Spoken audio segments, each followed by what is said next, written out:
to shuffle the papers around. You want to clear off the dust. You need to put in the work. You need to file the papers where they belong. You need to put the things in order. And I think a lot of us miss that step of all the things that are required when you are working towards evolving, when that surface level versus the internal shifts that happen within us.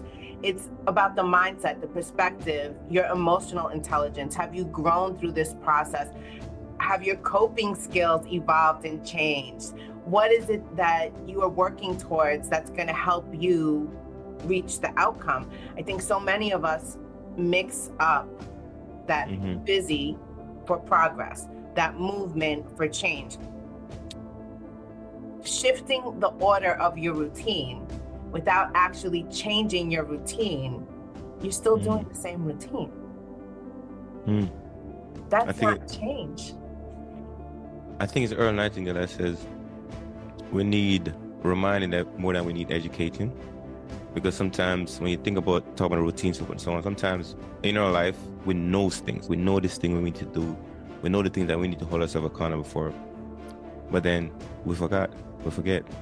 And then sometimes it's good when you have a person in your life that's, hey, make sure you do this, make sure you do that. We need reminding more than we need educating, because oftentimes most of the stuff we know, we're just not doing it. So we come back to the idea around improving versus change versus improving. Things are always changing around us every day, right? Doesn't matter. We don't always recognize it, but it's always changing. The world is changing all the time. It's changing very fast right now. There's so much stuff that's happening right now when it comes to technology, which I'm excited about. But is it improving your life? Because even though we can say we get all these artificial intelligence and so on, but if that stuff is changing but nothing happened for your life, like it's not improving your life, then really you gotta start looking at yourself really like, why is my life not improving? What am I not doing? And then is my life really, is it working on me or is it working for me? You gotta figure out which one is happening at the moment. Because sometimes we give up on a thing because I don't see it working for me yet, but it's actually working on you first, because mindset gotta get shifted first before anything else shows up. I see you shaking. What are you thinking over there? Because what if the changes you're experiencing aren't about making life look different, but they're making you different? It's that internal work, that mindset shift, you being able to program yourself to live positive, to find good in every situation, even the most difficult, challenging, darkest situations. There is always something good. It's how you perceive it.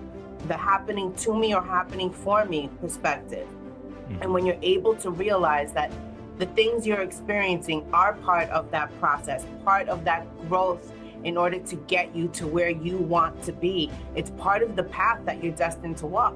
But if you're so focused in on why me, this is not how I wanted it to look or feel, or this is not what I was trying to do, why is this the outcome? But rather, what can I learn from this outcome? Maybe the thing that I thought needed to change wasn't actually the thing. Maybe I needed to change. Maybe I needed to change my perspective. Maybe I needed to elevate how I see things. Seeing things different requires us to really question, is change equal to improvement? And I don't think it's the same. One of the things that we're going to want you to take away from this conversation is we talk about these three things. The first one is you gotta shift your measurement. Like improvement, like you said, just isn't always visible on the outside. Sometimes it's happening within you. You gotta ask yourself, am I reacting differently? Am I handling things with more clarity and wisdom?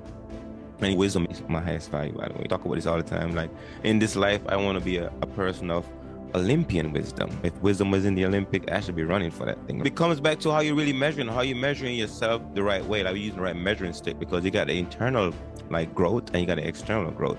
And oftentimes we don't see the difference because we're not looking at through the right lens and to recognize the change that happened within us. And I'm a firm believer that you got to really invest a lot inside of you because like we said, we need to remind more than we need to educate, because a lot of times the stuff that you need to peel back at, it's conditioned over so many years in your life. And until you start going back and repealing that thing, you won't notice like, man, I've been looking at that thing the wrong way. Because somebody instilled some kind of fear in me when I was younger, somewhat to protect me, but now life is not the same. And I gotta change within. So let me ask you just... That's hard for a lot of people. Just so we're clear, that's hard for a lot of people, Asher. What's hard? The internal change part. Because you know what? People are conditioned to expect immediate rewards, right? You're going to start a business. You expect your business to make money right away. That's not real. That's not really what happens to most people. Most businesses operate negative in the first 3 to 5 years. You start a new relationship. This is the person you're going to marry. Most times it's not, right?